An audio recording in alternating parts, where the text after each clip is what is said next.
Mr. President, ibig ko pong ipaabot sa inyo na bago pa man kayo dumating, ay nagbubulong-bulungan ang mga recipients ng inyong bigas. Nagsasabi sila na sa tanang buhay nila ang ngayon sila makakatikim ng bigas na kasing bango ng Presidente ng Pilipinas. At para sa inyong kaalaman, mahal na Pangulo, hindi po ako nagtataka na kung bakit malapit ang mga kapisenyo sa inyo.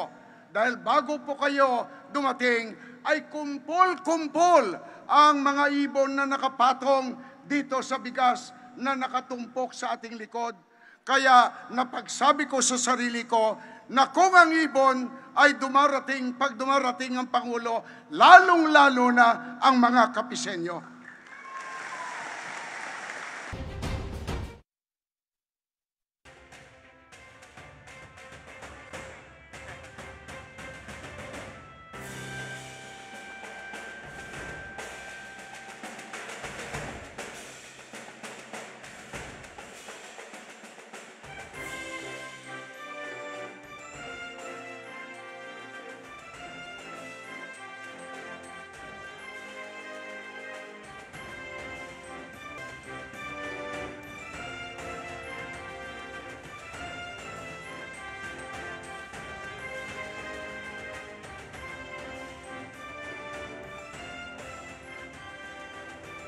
Mga kasimanwa, ang Pangulo ng Republika ng Pilipinas, His Excellency Ferdinand R.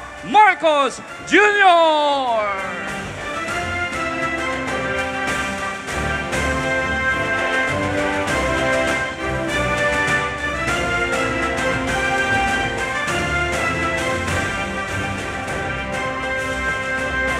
Ayong aga sa inyo tanan, subong nga aga, pagapangunahan sa aton pinalanggang na Presidente ang pagpanagtag sang bugas para sa aton mga kasimanwa diri sa probinsya sang Capiz.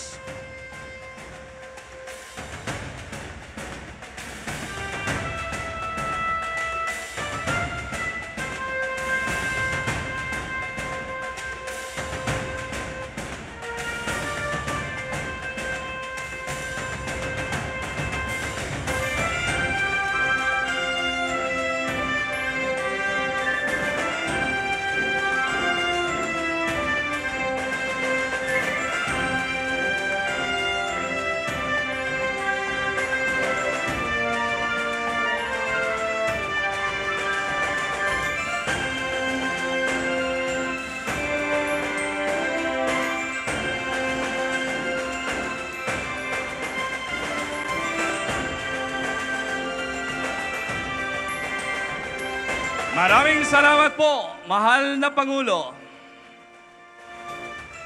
Mga kasimanwa, salubungin natin ng masigabong palakpakan ang Pangulo ng Republika ng Pilipinas, His Excellency Ferdinand R. Marcos Jr. Maaari na po tayong umupo. Para umpisahan ng ating programa, inaanyayahan po natin si Roxas City Mayor Ronnie Dadibas upang magbigay ng kanyang pambungad na talumpati. Palakpakan po natin si Mayor Ronnie Dadibas.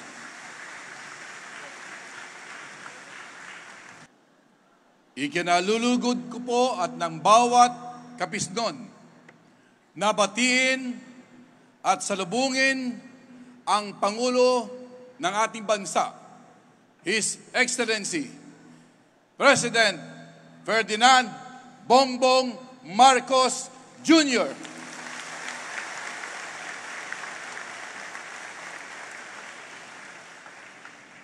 Una sa lahat, nais ko pong ipaabot sa inyo, Mr. President, ang taus-pusong pasasalamat ng mga kasimanwa dito sa Rojas City at Capiz, lalo-lalo na ang 1,000 benepisaryo ng inyong Rice Assistance Program.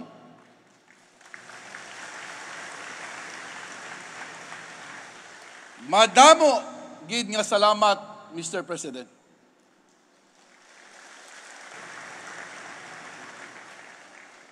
Marami na rin kaming hinaharap na pagsubok nitong nakaraang mga buwan dahil sa pandemya o dahil sa red tide. At ang tulong po ninyo, Mr. President, sa Rojas City ay higit na makapagpagaan sa ating mga kababayan sa pagharap ng mga pagsubok na di maiwasan dala ng pagbabago ng ating kapaligiran. Sa muli po, maraming salamat sa inyong tulong at sa inyong pagdating, Mr. President.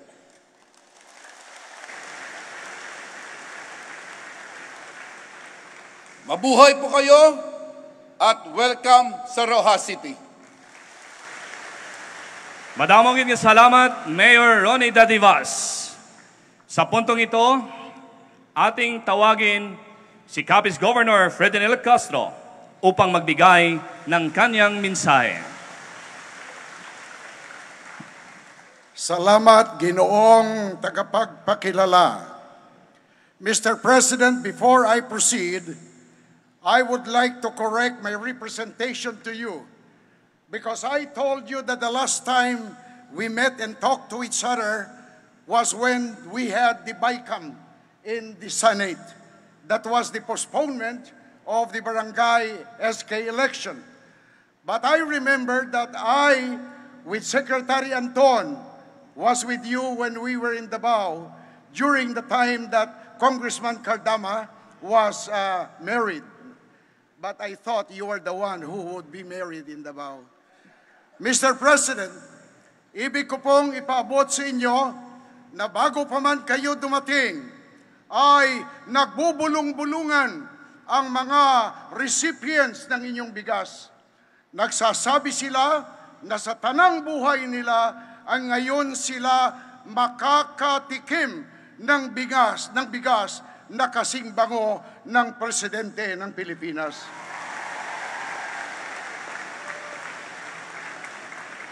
Ang kinakatakutan ko, mahal na Pangulo, ay baka maamoy nila ang bigas na iyong ibibigay sa kanila at pagkatapos, dahil ang pagkakalam ko, ang bigas na ito ay kanilang matatanggap dahil sa red tide. At ang kinatatakot ko, mahal na Pangulo, ay baka magdasal ang mga ito na araw-araw ay may red tide sa Capiz.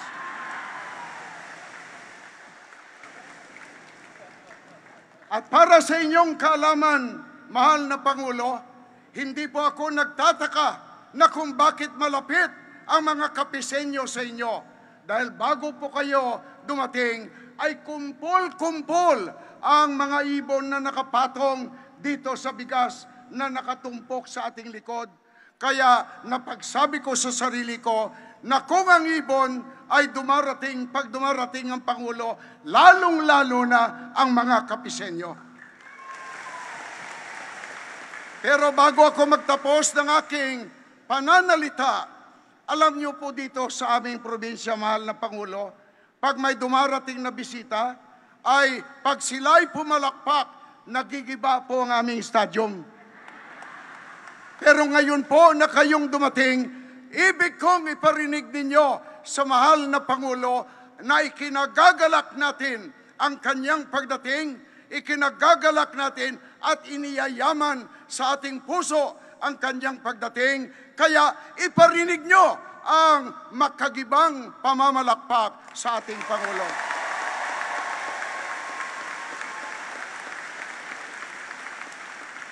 Mahal na Pangulo, hindi lang po yun palakpak, may dalang sigaw pa po yun. Kaya hindi ko na tatagalan ang aking pagsasalita. Iyayaman po namin, mahal na Pangulo, ang inyong pagdating dito At amin pong isa sa puso na merong Pangulo ang Pilipinas na may nakakarinig sa amin at may nakakakita sa amin. Mabuhay ang Pangulong Ferdinand Marcos Jr. Maraming salamat po. Madamong nga salamat, Governor Castro. At ngayon, tinatawagan natin si DSWD Secretary Rex Gatchalian upang ipakilala ang ating panauhing pandangal. Mga binibini at Ginoo, ang Pangulo ng Republika ng Pilipinas, ang kagalang-galang Ferdinand R. Marcos Jr.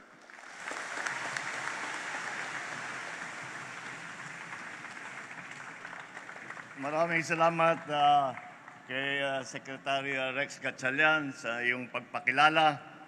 At batiin ang ating ama ng probinsya ng Capiz, ang ating matagal ng kaibigan. Ngayon naninibago ako, tawagin kang Governor. Governor Fred Castro, makasama po kami sa Kongreso.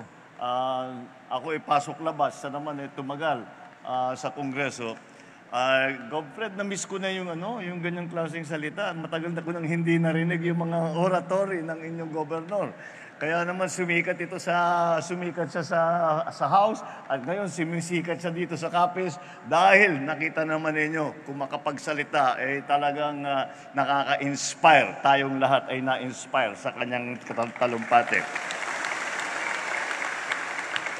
Ang alkalde ng lungsod ng Rojas, Ronnie Dadivas, maraming salamat sa inyong magandang pagkasalubong. Ang ating matagal na kaibigan, anak ng Capiz, nandito rin po si ang dating senador, and secretary, lahat na yata na hawakan mo, Mar Rojas, nandito po. Baka hindi nyo po alam nyo po, kami ni Mar, matagal na po kaming magkaibigan. At kahit na hindi kami magkapanig kuminsan sa politika, matagal kaming nagsama sa New York. At sana naman habang nandito siya, hindi na niya kinikwento yung mga nangyari sa amin nung nasa New York kami. Dahil bachelor pa po kami. At marami kaming mga adventure na magkasama. Kaya po, nakakatuwa na matagal ko na po siyang hindi nakausap. At mabuti naman nagkaroon ng pagkakataon na nag-uusap kami dito pa sa Capiz. Ang mga benepisyaryo natin, ang pinakamahalaga na grupo na nandito ngayong araw na ito, mga benepisyaryo para ng mga 4Ps na ibibigyan natin at ibibigay natin itong mga ating nakuhang bigas, mga kasama na lingkod bayan, mga minamahal kong kababayan, magandang umaga po sa inyo lahat. Noong nakaraang buwan lang po ay naghatid ng tulong ang DSWD at DTI sa ating mga rice retailer dito sa inyong probinsya upang matulungan sila sa kanilang mga negosyo. Dumayo po ulit kami dito ngayon upang personal na maghatid ng libreng bigas sa mga minamahal nating Capisnon upang makabawas sa inyong alalahanin sa pagkain. Muli na naman po kaming nagsasanib puwersa kasama po ang iba't ibang ahensya ng pamahalaan tulad ng DA, DSWD, DOLE, DOH, TESDA, CHED, Philippine Coconut Authority, Philippine Crop Insurance Corporation, Agricultural Training Institute, upang muling ilapit sa inyo ang kanilang mga serbisyo. Naway masulit po ninyo ang pagtitipong ito sapagkat ito po ay para talaga sa inyo. Ngayong 2023, mahigit 10,000 benepisyaryo mula sa inyong lalawigan ang nakatakdang makatanggap ng tulong pinansyal sa ilalim ng Rice Farmers Financial Assistance Program o yung RFFA. Dagdag po rito, marami rin pong mga maliliit na mga magsasaka na matutulungan ng Rice Competitive Enhancement Fund o yung tinatawag na RCEF sa pamamagitan ng mga makinarya, mga punla, mga pagsasanay at seminar at pagpapahiram ng puhunan para sa kanila. Dahil dito, inaatasan ko ang DA at ang Department of Finance na pabilisin na pagmamahagi ng mga benepisyong ito. Umpisa pa lang po ito sa mga hakbangin ng gobyerno upang mapaunlad ang buhay ng mga Pilipino. Mula sa pagpapalakas ng agrikultura ng bansa at sa pagpapalawig ng mga benepisyong handog ng iba pang mga sektor. Masaya po ako na makitang maraming natutulungan ang ating mga proyekto. Ibig sabihin lamang po nito ay tama ang tinutungo ng ating direksyon para sa pamumuno. Ang hiling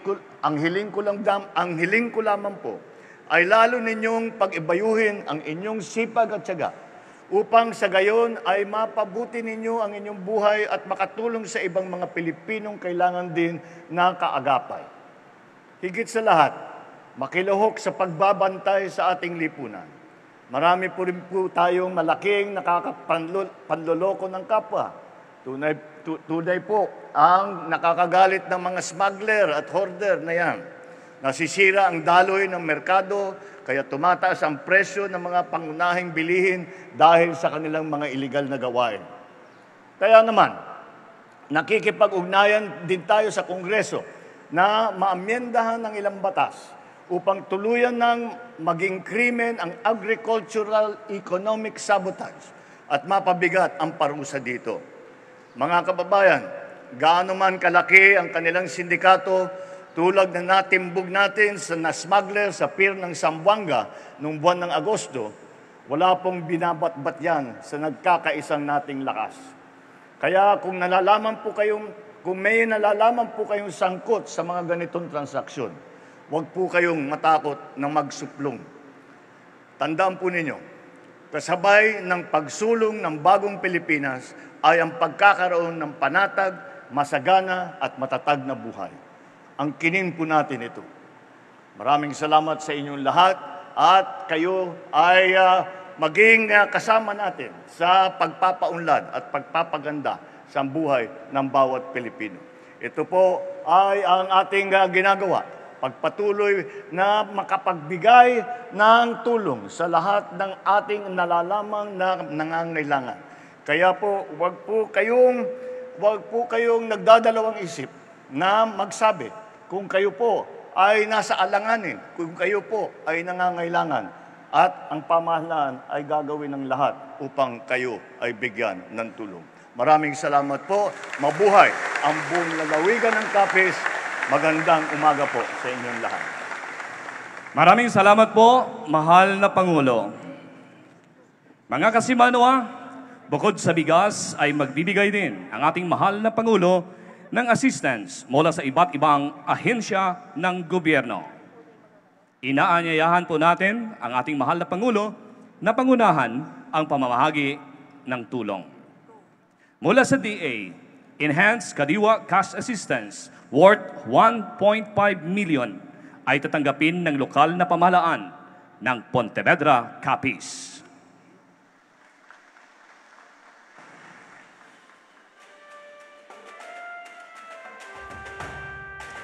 Mula sa Philippine Crop Insurance Corporation, insurance claim sa ilalim ng Registry System for Basic Sector and Agriculture Program na may kabuuang halaga na 12.8 million ay tatanggapin ng mga sumusunod: Arman Gumban at Ruben Gape para sa livestock insurance.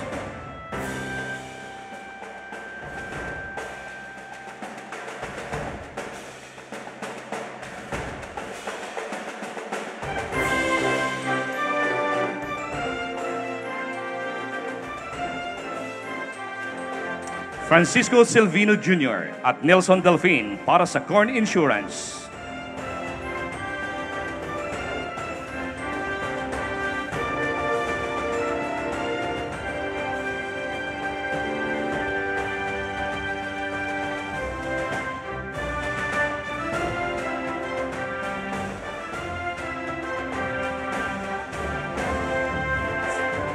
Francisco Silvino Jr. at Nelson Delfin para sa corn insurance.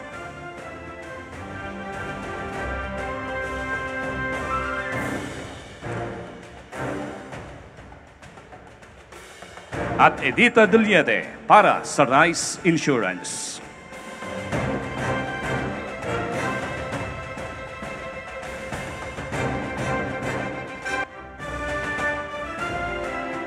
Irita Duliete para sa Rice Insurance.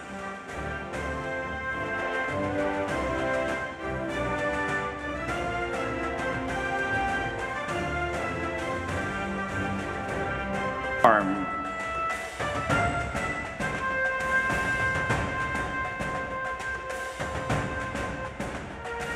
Desiree Ditaro ng Desiree Integrated Farm.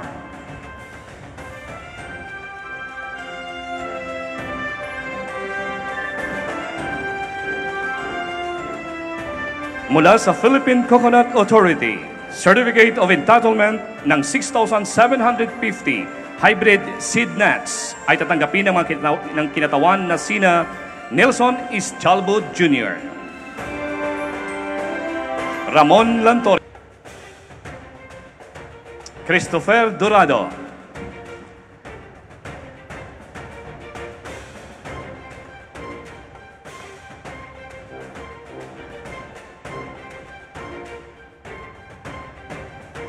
Chris Burgos,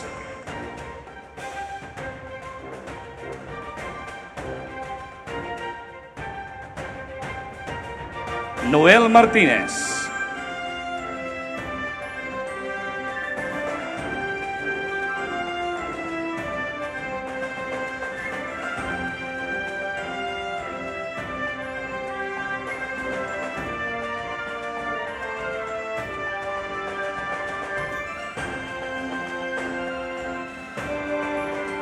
mula sa DSWD, Seed Capital Fund na may kabuuang halaga na 1.7 million pesos na tatanggapin ng mga kinatawan ng iba't ibang asosasyon na sina Maricel De Luna,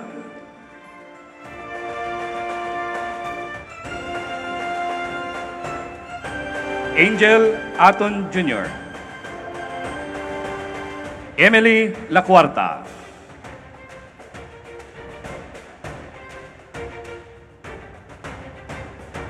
Emily La Cuarta,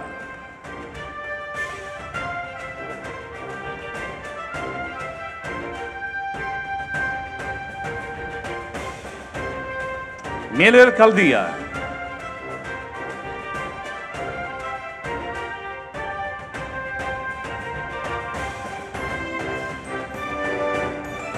Eleanor Dictado,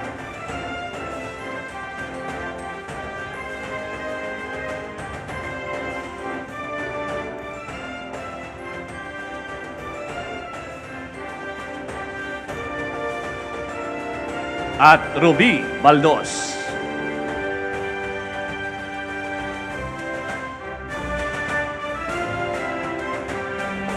Mula sa DOLE, Tupad Financial Assistance na may kabuuang halaga na 6 million pesos para sa 1,721 beneficiaries sa kapis na tatanggapin ni Congresswoman Jane Castro bilang kinatawan ng 2nd District ng Capiz.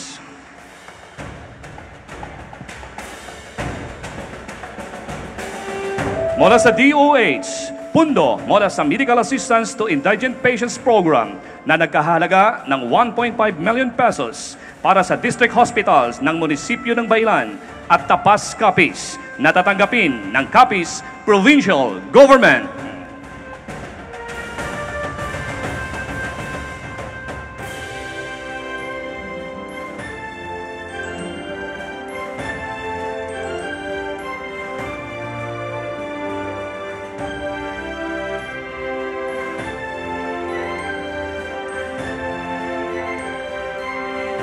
Mula sa TESDA, Scholarship Allowance na nagkahalaga ng 1.19 million pesos para sa 230 beneficiaries na tatanggapin nina Geraldo Tulio, Twin Samson, Pamela Ciudadano at Rosel Rojas.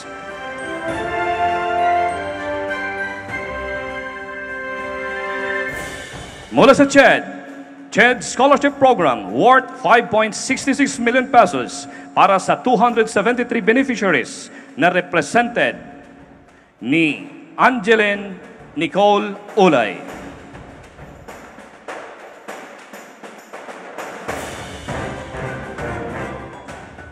Scholarships mula sa Staff and Instructors Knowledge Advancement Program worth 274,000 pesos na tatanggapin ng kinatawan ng mga beneficiaries na sina Joseph Buenvenida,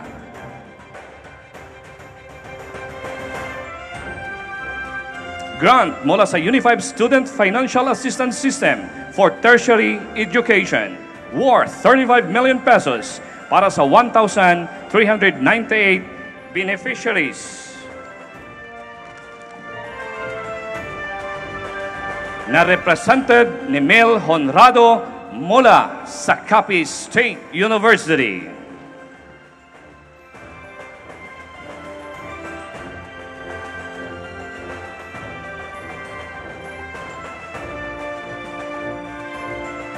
Maraming salamat po, mahal na Pangulo, sa mga tulong na inyong ipinamahagi ninyo sa ating mga kababayan. Sa puntong ito, inaanyayahan po namin ang ating mahal na Pangulo para sa isang group photo.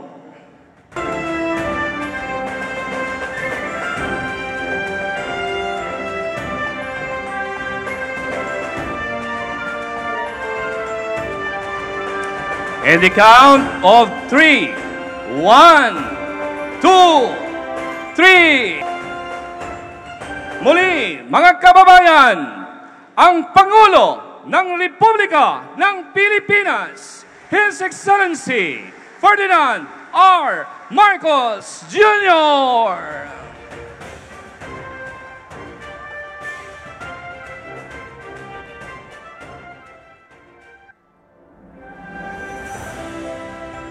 Please share, like, subscribe, and comment sa aking channel para updated ka lagi sa kaganapan sa loob at labas ng ating bansa. Hanggang sa muli, magandang araw Pilipinas!